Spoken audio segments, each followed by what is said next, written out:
1954ல Tokyo ஏர்போர்ட்ல ஒரு மனுஷன் வினோதமான முறையில இங்கேயோ அங்கேயோ அலைஞ்சிட்டே இருந்திருக்காரு. அவரை கூப்பிட்டு விசாரிச்சு, நீங்க எங்க இருந்து வந்திருக்கீங்க, உங்க பாஸ்போர்ட்டை காமிங்க அப்படின்னு கேட்கும்போது அவர் என்ன சொல்லியிருக்காரு, டாரட் அப்படின்ற கண்ட்ரில இருந்து நான் வந்திருக்கேன் அப்படின்னு கான்ஃபிடண்டா சொல்றாரு.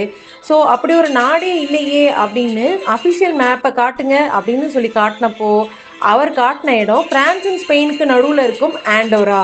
இந்த இடத்த காட்டி இதுதான் எங்க நாடு, 1000 வருஷமா அந்த நாடு இருக்கு, இது கூட தெரிலன்னு சொல்றீங்களேன்னு சொல்லியிருக்காரு. அவரோட பாஸ்போர்ட்டை வெரிஃபை பண்ணும்போது அது ரீல் மாதிரி தெரியல.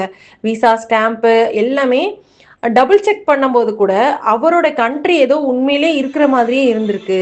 ஸோ இவங்க டவுட் ஆகி என்ன பண்றதுன்னு தெரியாம அன்டைம் ஆயிடுச்சுன்னு அவங்க ஒரு லாக் ரூம்ல போட்டு லாக் பண்ணி அவருக்கு கார்டெல்லாம் வச்சு பாதுகாப்பாக வச்சுட்டாங்க. நெக்ஸ்ட் டே பார்க்கும்போது அந்த ரூம்ல அவர் இல்லை.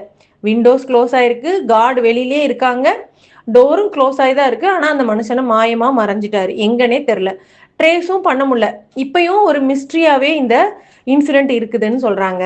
ஸோ சயின்டிஸ்ட் என்ன சொல்ல வராங்கன்னா, மல்டிவர்ஸ் தியரின்னு சொல்லுவாங்க இது நம்ம உலகத்து மாதிரியே பேரலா இன்னொரு உலகம் இருக்கலாம், அந்த உலகத்துல டாரட்ன்ற கண்ட்ரி இருந்திருக்கலாம், அந்த பேரலல் வேர்ல்ட்ல இருந்து அவர் வந்திருக்கலாம்னும், இன்னும் சில பேர் டைம் டிராவல் பண்ணி வந்திருப்பாரோ, இனிமே ஃபியூச்சர்ல இருக்குமோ இந்த மாதிரி கண்ட்ரி அப்படின்றலாம் பல கருத்து நிலவிட்டு இருக்குன்னு சொல்றாங்க. கூகுள்ல இப்பயும் சர்ச் பண்ணீங்கன்னா இதை பத்தின இன்ஃபர்மேஷன் கிடைக்கும்.